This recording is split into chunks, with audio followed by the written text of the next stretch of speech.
Prezados irmãos e prezadas irmãs, estamos diante de mais um estudo da Escola Bíblica Dominical da Igreja Evangélica Congregacional do Largo do Tanque.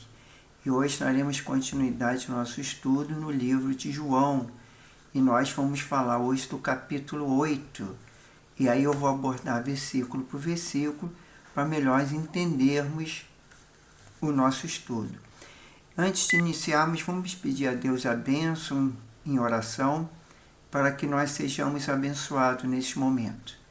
Senhor Deus e Pai, muito obrigado por mais esse dia, obrigado pela minha vida, vida daqueles que vão assistir através das redes sociais, que possam ser abençoados, possam compreender a Tua Palavra, Senhor, porque é através da Tua Palavra que nós somos certificados, é que nós crescemos em sabedoria, em discernimento, e Tu peço ao Teu Espírito Santo que nos faça compreender tudo aquilo que vamos estudar, Pai.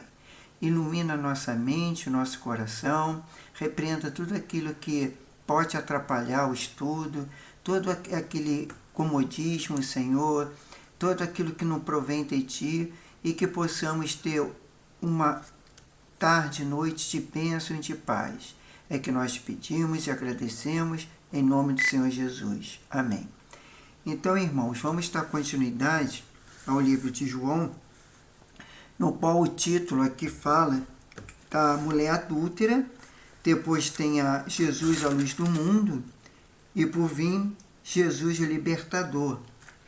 Então, nós estamos aqui com 59 versículos e vamos abordar um por um. É bem verdade que às vezes abordamos dois assim ao mesmo tempo, mas vamos então dar início. Logo no versículo 1, diz que Jesus foi para o Monte das Oliveiras e as pessoas foram para casa, mas Jesus não tinha onde reclinar a cabeça, conforme lá Lucas 9:58, e passou a noite no Monte das Oliveiras. Já no versículo 2, diz que a locução pela manhã cedo significa literalmente ao amanhecer. Todo o povo vinha ter com ele, como a festa dos tabernáculos havia se encerrado no dia anterior, conforme lá João 7, 2 e 37, que nós já lemos na semana passada. Ainda havia muitos visitantes de Jerusalém, atraídos pelo surgimento de um rabi famoso. Formou-se logo uma multidão, e assentando-se os mestres, antigamente em Israel, costumavam sentar-se para ensinar. Jesus ficou na posição de um mestre, que ele tinha autoridade. Já no versículo 3, trazer uma mulher apanhada em adultério e colocá-la no meio de todos foi uma maneira rude de interromper Jesus. Mas o que os fariseus queriam mesmo era confundi-lo. Já no versículo 4, as tais sejam apedrejadas, que o apedrejamento era apenas específica para algum caso de adultério, conforme lá em Deuterônio 22, 23 e 24, mas não para todos. A lei requeria que ambos os adúlteros fossem apedrejados, mas onde estava o homem então? Ele já tinha violado a lei por terem trazido somente a mulher, porque as autoridades religiosas quiseram punir somente a mulher, e não também o homem. Tu, pois, que dizes? O pronome tu está muito claro no texto grego. Os líderes religiosos estavam preparando uma armadilha para que Jesus dissesse algo que contrariasse a lei. Já no versículo 6, se Jesus dissesse que ele não deveria ser apedrejado, estaria opondo-se à lei judaica. Se dissesse para apedrejá-la, Jesus estaria opondo-se à lei romana, que não permitia que os judeus aplicassem execuções, conforme já João 18:31. Quanto ao que Jesus escrevia com o dedo na terra, só se pode conjecturar. Alguns dizem que ele escreveu os 10 mandamentos, registrado em Êxodo 20. Mas se o que ele escreveu fosse importante, realmente teria isso registrado. Talvez a questão aqui não seja o que ele escreveu, mas o fato de ele ter escrito. No Antigo Testamento, Deus escrevia a lei com seu dedo, conforme Êxodo 31:8. É bem provável que, caso Jesus estivesse mesmo escrevendo a lei, ele simbolicamente estava dizendo que não apenas um mestre da lei, mas o próprio legislador e juiz. Se fosse um mero rabi, ele teria dado seu veredito, segundo a lei mosaica. No entanto, como é o proclamador da lei, ele pode agir com aquela mulher do mesmo modo como Deus agiu com Israel no deserto, perdoando. Já no versículo 7, depois de analisar a questão, Jesus respondeu aos seus acusadores, mas eles não aboliu a lei de Moisés em sua resposta. Ao contrário, ele aplicou a vida daqueles que acusavam a mulher. Já no versículo 8, tomando a inclinar, se escrevia na terra. Deus escreveu os 10 mandamentos 2 vezes e Jesus escreveu 2 vezes neste mesmo episódio, conforme João 8,6. Além disso, tanto em Êxodo como em João, o texto só é mencionado na primeira vez. Saíram um a um, né? Isso quer dizer que Jesus entrou no templo ao amanhecer, conforme João 8,2. Essa cena deve ter acontecido minutos depois. Então, enquanto isso tudo acontecia, o sol devia estar nascendo. E quando tudo foi revelado pela luz do sol, a culpa dos fariseus foi exposta pela luz do mundo, conforme o versículo 12, que a gente vai ler daqui a pouquinho. Já no versículo 11, a advertência não peque mais indica que Jesus havia perdoado a mulher. Contudo, embora não a tenha condenado, ele foi consentente, não foi consentente com o seu pecado. Alguns acham que o Senhor o perdoará depois que eles fizeram o melhor que puderem. Mas Jesus perdoou aquela mulher depois de ela ter feito o pior que podia. Jesus nos ama como somos, conforme Romanos 5,8, mas nos ama mais ainda para permitir que continuemos sendo os seres limitados que somos. Já no versículo 12, que fala, eu sou a luz do mundo. E assim como o sol é a luz natural deste mundo, Jesus é a luz espiritual.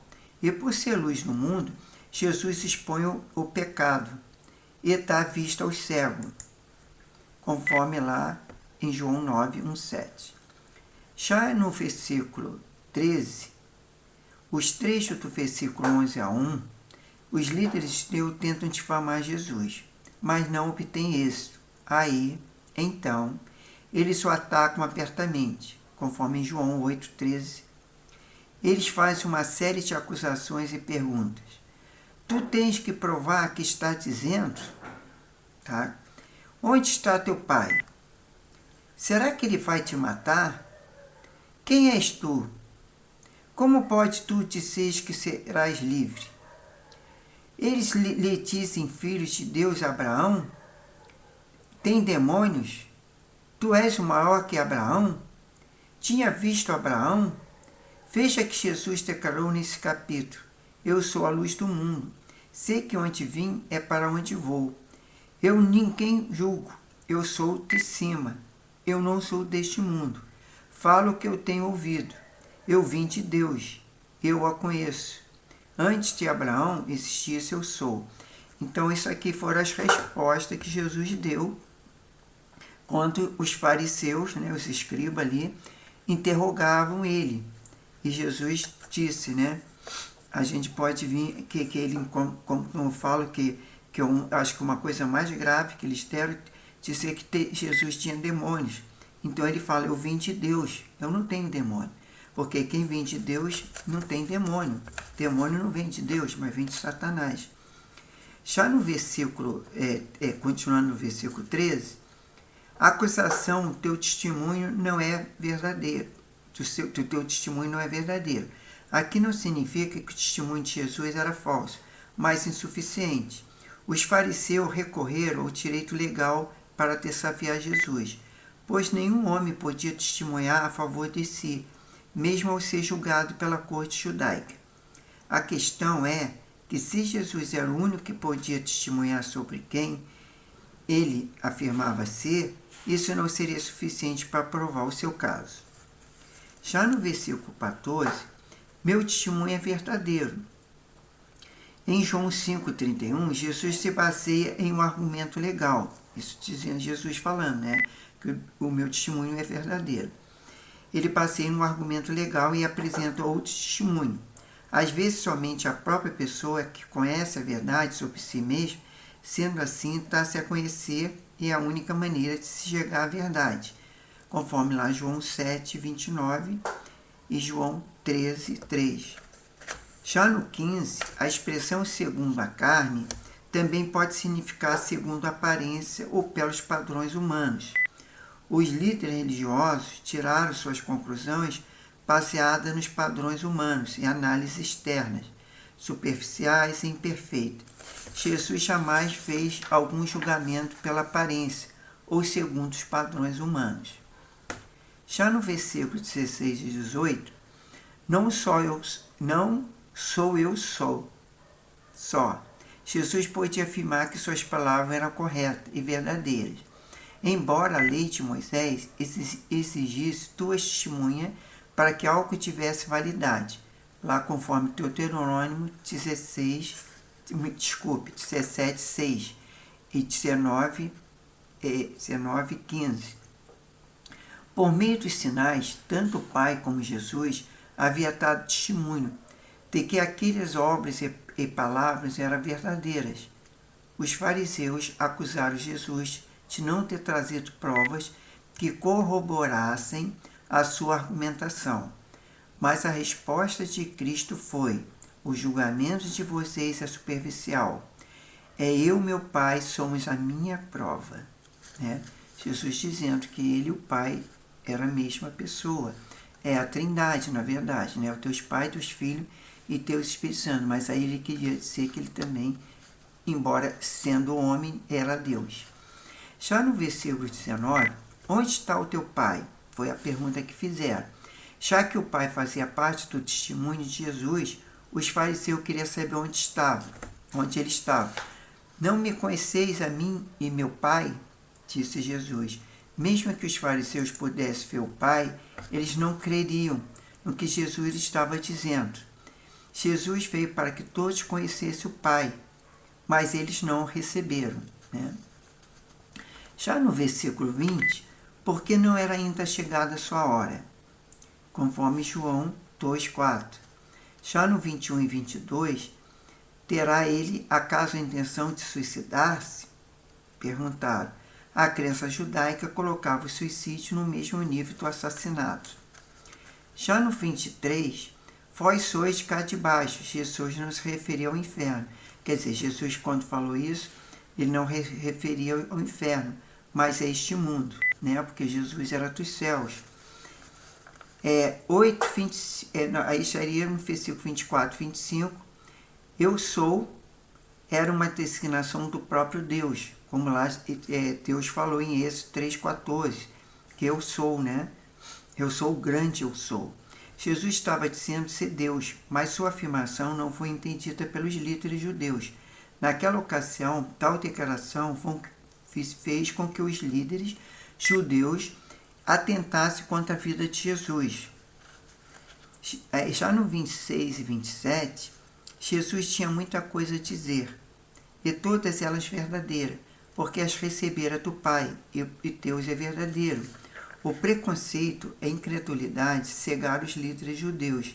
Jesus se explicou de modo bem claro, e por diversas vezes, ele que havia sido enviado pelo Pai, conforme João 5, 36 e 37. Mas eles não quiseram aceitar tal verdade. Já no versículo 28, que quando fala levantar-te, é uma alusão à crucificação. E no 29, imagine uma simples mortal dizendo, porque eu faço sempre que lhe agrada a Deus. É uma declaração clara da divindade de Jesus. Quando Jesus fala, porque eu faço sempre que lhe agrada a Deus. Ele fazia a vontade de Deus do Pai. Já no 30, o verbo grego traduzido por creram aparece quase que exclusivamente no Evangelho de João. A frase descreve a fé e a mensagem de Jesus, conforme lá 1 Coríntios 1:21, e que resulta em vida eterna. E já no 31, aos judeus que criam nele, alguns afirmam que estes não criam nele realmente. E para apoiar-se tal opinião, argumento que o verbo crer nesse versículo não vem seguindo da preposição nem no original. Jesus, contudo, está fazendo aqui dos que os verdadeiramente creem nele, para a vida eterna. Sendo assim, pelo menos nesse versículo, não há diferença alguma os que creram, conforme o versículo 30, e criam 31. Permaneceste, ou seja, continuar e prosseguir. Já no 32, e conhecereis a verdade vos libertará. Aquele que permanece na palavra de Deus conhece a verdade, porque a palavra de Deus é verdade. Veja que Jesus não diz que devemos conhecer a palavra, e sim a verdade. Os acusadores de Jesus procuravam na Escritura, porém não encontraram aquele que é a verdade. Os que creem em Cristo, como descrito no versículo 30, têm que permanecer na palavra da Bíblia para conhecer a verdade. Essa permanência os leva a uma experiência com a verdade, que o liberta. No capítulo 15, permanecia os leva a uma experiência com a verdade que o liberta. Mas no versículo 10, explica como permanecer na verdade. Se guardares os meus mandamentos, permanecerem no meu amor. Isso foi Jesus falou. E o verbo libertará alute à libertação da escravidão do pecado. A obediência ao Senhor implica ter comunhão com Ele, ser protegido do pecado e provado seu amor. Muitos ainda falam, né? Eu vou ficar livre de quê? Porque eu não sou escravo, eu não estou preso. Mas a libertação aqui se refere à libertação do pecado, né? Porque nós somos pecadores, mas nós não vivemos no pecado, né? Um pecado continuamente. E já no versículo 33, nesse capítulo todo, Jesus está envolvido em um debate com seus acusadores, os fariseus. Eles também são designados pelo termo judeus, e pelo pronome eles. O versículo 30 e 32 abre um parêntese para falar daqueles que, em meio à multidão, creram em Jesus, depois de ouvir o que ele disse aos seus acusadores. No versículo 33, os líderes judeus voltam a falar. Portanto, a obsessão, nesse versículo, vem dos acusadores de Jesus, não dos que creram, conforme o versículo 30 a 32. Nunca servimos a ninguém, foi o que eles falaram, né? A objeção dos fariseus é notória. No passado, o israelita havia sido escravo dos egípcios, dos assírios e dos babilônios. E naquela ocasião, Israel estava sob o domínio de Roma. Claro, nessa época, de fato, o povo de Deus estava ali escravo. Através de Moisés, né, eles foram libertos do Egito. E depois, no caso, tiveram também na questão da Babilônia, que foram também escravos e tudo mais. Mas o que Jesus fala aqui, conforme o versículo 34, é servo do pecado. Então, Jesus está falando aqui da escravidão espiritual. E dessa escravidão ninguém pode se libertar sozinho. Precisamos de alguém para nos libertar. Está lá em Romanos 8:34. Porque só Jesus pode nos libertar do pecado. Eu vou até dar um exemplo, abrir um parente. Eu, quando antes de entrar para a igreja, eu fumava, eu bebida alcoólica, entendeu? E o que aconteceu? Depois que eu entrei para a igreja, no princípio, eu ainda fumava e bebia. Só que um dia eu pedi a Deus que me libertasse do cigarro e da bebida. E hoje, como eu agradeço a Deus por essa libertação, porque quantas vezes as pessoas estão aí bebendo e fazendo tantas coisas erradas, né? E é porque sabe que a bebida muitas vezes tira a pessoa do sério. E a questão do cigarro. Como faz um mal o cigarro? Eu me lembro que há pouco tempo meu tio fez uma cirurgia e o médico, conversando com ele, perguntou se ele tinha fumado alguma vez, porque ele ia fazer uma cirurgia e ele tem um sangue um pouco assim grosso, vamos dizer. E para fazer essa cirurgia ele teve que tomar um remédio para diluir o sangue. Mas também ele não podia diluir muito, então ele esperou um tempo, fez novo exame de sangue para saber. Até atrasou a cirurgia, mas o que eu quero falar é que o médico falou que mesmo que ele fumou há 50 anos atrás, como ele falou, a nicotina fica nas artérias por muitos e muitos anos e pode até passar de 50 anos. Isso entope as artérias e causa muitos problemas no coração. Então, por isso que às vezes as pessoas fumam, mas não sabem o mal que o cigarro traz, e mesmo depois que a pessoa é liberta, ela pode trazer consequências nas artérias, um entupimento e tudo mais. Então, se nós pudermos ser libertos do cigarro, maravilha. Mas se aquele que nunca fumou, seria mais aventurado, quer dizer, mais bem-aventurado, mais feliz, porque não vai ter a sua artéria. E quantas vezes pessoas têm derrame, AVC e outras coisas mais, por causa do problema de artéria entupida. Então, a gente vê que a gente pode ser liberto dessas coisas, mas é muito difícil um homem conseguir ser liberto pela medicina, através de um remédio. Mas quando de fato ele é liberto por Jesus, por Deus, com certeza essa libertação é para sempre. Mas às vezes, mesmo com a libertação, as pessoas podem ficar sequela, né? Por isso que é bom que evite se a pessoa beber ou fumar. Vamos escutar a continuidade. Então, no versículo 35 e 36, o servo não fica para sempre em casa, falou Jesus. O filho fica para sempre.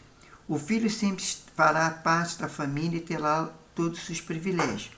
Este provérbio se encontra no versículo 36. E sua aplicação aqui prova que o Filho é Jesus Cristo. Veja assim, o Filho do Homem, conforme o versículo 28, né?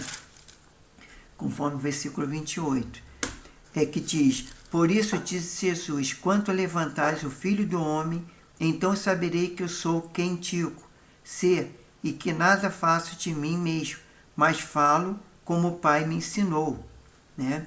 Então Jesus está dizendo aqui que fala conforme o Pai o ensinou. É lá no versículo 28. Já no versículo 37, ele fala a descendência de Abraão, ou seja, herdeiros humanos de Abraão, mas eles só seriam descendentes espirituais, né? E se tivessem fé. No entanto, em vez de confiar em Jesus para terem seus pecados perdoados, os líderes judeus queriam matá-lo. Eles ouviram a palavra, mas não creram nela. E foi por isso que eles não conheceram a verdade. É só compará-la com o versículo 31. Já no 38, fecha a diferença entre o meu Pai e o vosso Pai. Jesus fala, eu falo o que vi na presença do Pai, e vós fazeis o que ouvis ao vosso Pai. Quer dizer, muitos ali ensinaram, porque naquela época os pais ensinavam os filhos. Né? Mas aí no caso, Jesus está dizendo, veja a diferença entre o meu Pai e o vosso Pai. Quer dizer, o Pai de Jesus é próprio Deus, né? Já o vosso Pai é aquele Pai que criou, né? Aquele Pai que criou, porque todos nasceram através da mãe e do Pai, né? Posteriormente, Jesus acabou dizendo quem era de fato o Pai deles, conforme João 8,44, que daqui a pouco nós vamos abordar. Já no 39, o nosso pai é Abraão. Os fariseus acreditavam que, por serem descendentes de Abraão, o lugar dele estava garantido no céu. Mas honrar aquele que falava em nome de Deus também fazia parte da obra de Abraão, conforme Gênesis 14 e 18. Já no versículo 40, apesar de toda essa argumentação de Jesus, aqueles homens queriam matá-lo. As obras deles não tinham nada a ver com Abraão. E, por essa razão, eles não eram filho dele, né? Porque teria que obedecer aquilo que o Abraão falava, né? Ensinava, porque Abraão era um dos adoradores de Deus, a Deus, melhor dizendo, né? Já no versículo 41, nós não somos nascidos de prostituição, que fala, né? Porque, desde os tempos antigos, isso tem sido interpretado como uma zombaria, como ele estivesse dizendo a Jesus: não somos filho bastardo, como você. O que parece, o boato, é que Jesus fora concedido fora do casamento. Foi algo que o perseguiu por muitos anos, né? Porque o que aconteceu? Muitos sabiam que Maria estava grávida e José ainda não tinha casado com Maria. E o que acontece? Tanto que José deixou Maria em segredo até que Jesus nascesse depois. Então eles achavam que Jesus era um filho bastardo, mas não tinha nada a ver. Por quê? Porque ele foi gerado pelo Espírito Santo, né? Mas na época os judeus, os fariseus lá, na época os homens, né, as mulheres, acreditavam que ele era um bastardo, porque foi concebido fora do casamento. Aí está no 42, 43, por não poder ouvir a minha palavra, que Jesus dizia, o pecado secou tanto os olhos e endureceu tanto o coração daqueles homens, que eles se tornaram incapazes de aceitar a palavra de Jesus, né? Porque o pecado seca, né? A pessoa que vive no pecado, de repente, não tem o Espírito Santo. E é o Espírito Santo que nos faz compreender, nos orienta, né? Que fala conosco, né? E no versículo, então, 44 a 47, tente por pai, né? Que fala ali, Jesus fala. Jesus sabia que estava no coração das pessoas, tá? Ele conhecia o coração, porque embora ele seja humano, ele era Deus. Ele sabia o pensamento das pessoas. A gente tem várias passagens na Bíblia que Jesus já conhecia o pensamento. E por isso que ele conhecia as motivações e atitudes delas. O diabo é homicida e seus agentes queriam matar Jesus, né? O diabo incentivava aqueles homens para matar Jesus. Até o próprio o Barrabás, né, que tentou matar Jesus. Já no 48, não dissemos nós bem que é samaritano e que tem demônios. Quer dizer, no caso, isso é já no 48, né, que diz, responderam os judeus, não temos razão em dizer que é samaritano e que está possesso de demônio, perguntando. Já Jesus, né, os líderes judeus acusavam Jesus de ser samaritano e de demônio. Eles se aproveitaram para fazer essa mesma acusação que Jesus fizera contra eles antes, ou seja, e não serem filhos de Abraão.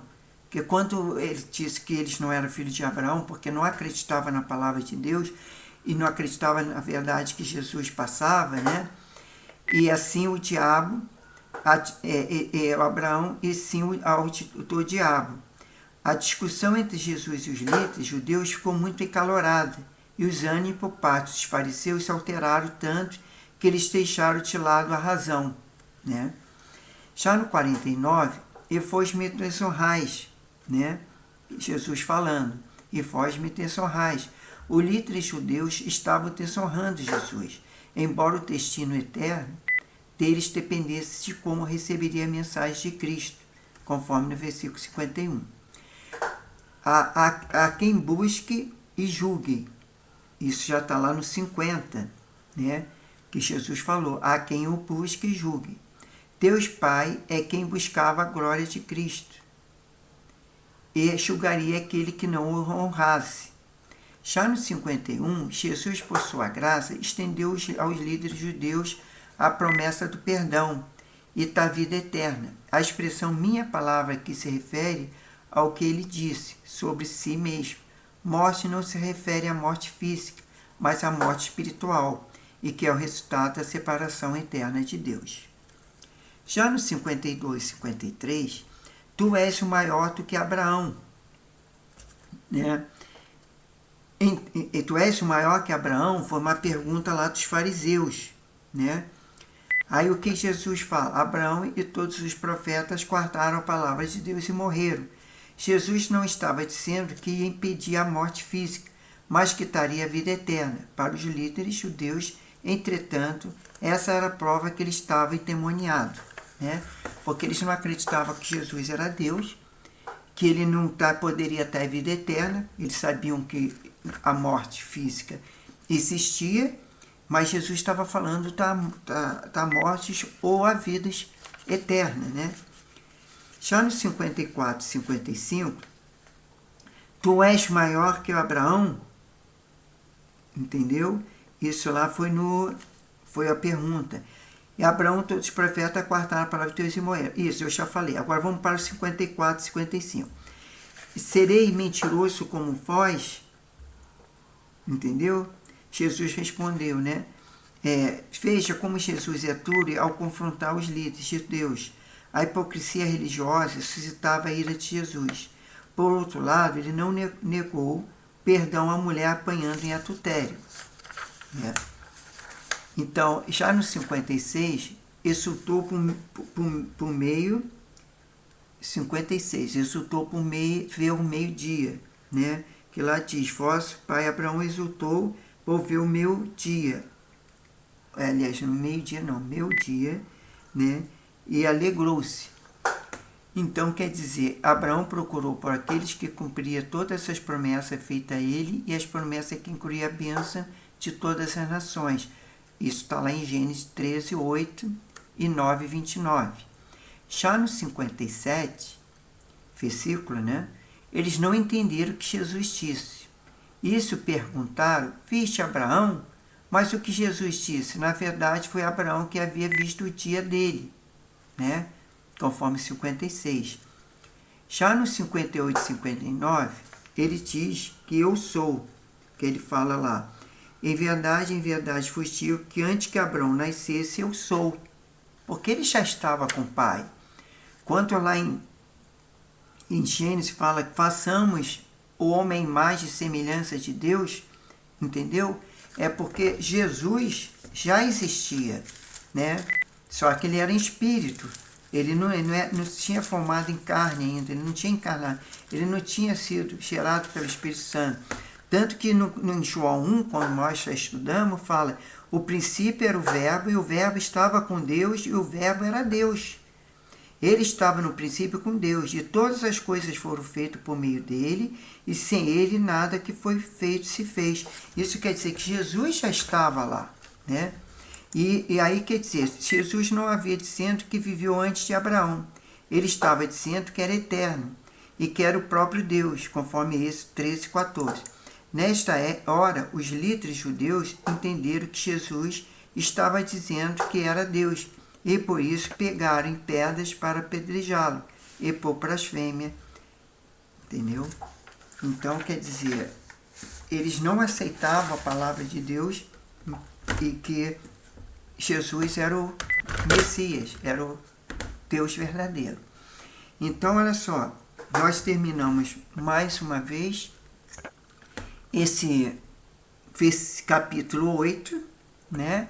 Lembrando aos irmãos e às irmãs, né, que nesta semana que vem falaremos sobre o capítulo 9, e abrangendo versículo, por sinal estão 41 versículos, mas peço que aqueles que vêm me acompanhando nesse estudo, que leia o capítulo 9 durante a semana, para quando nós formos abordar versículo por versículo, possam entender melhor a palavra, entendeu? E aí depois daremos continuidade aos outros capítulos. Mas sempre assim, quem puder ler o capítulo 10, 11 também, tudo bem. Mas é bom que pelo menos leia o capítulo 9, pelo menos um dia, para que possamos compreender melhor. E aí vamos falar na cura de um cego de nascença, vamos falar da cegueira espiritual, né? Abordando nesses versículos do capítulo 9. Então vamos agradecer a Deus por mais essa aula, né? E pedindo a Deus a bênção para o nosso dia, né? A nossa semana, e que Deus abençoe nós. Senhor Deus e Pai, muito obrigado, Senhor, por mais esse estudo, obrigado pela escola bíblica dominical da tua igreja, obrigado por cada um que está assistindo esse estudo na live, que o Senhor possa estar abençoado cada lar, tanto paz, alegria, saúde para aqueles que estão enfermos, Senhor, que o teu Espírito Santo venha consolar, venha repreender todo o mal, Senhor, e aqueles que estão tristes, amargurados, que coloque alegria e paz no coração. Abençoe, Senhor, a tua igreja, o teu povo, ao nós reunirmos no culto à noite, que o Senhor possa estar abençoando cada vida, libertando, curando, salvando, Senhor, porque para que possamos ter a vida eterna, possamos crer na tua palavra, porque o Senhor é o caminho, a verdade e a vida. Então venha nos abençoar, Deus, abençoe, tire toda a tristeza, tudo aquilo que não provém de ti, ensina também a nos perdoar, assim como o Senhor nos perdoa, Senhor, e seja conosco. Tenha um domingo de paz, tranquilidade e segurança, e uma semana abençoada. É que nós pedimos e te agradecemos, em nome do Senhor Jesus. Amém. Então fiquem na paz, que Deus abençoe a todos e até a próxima semana.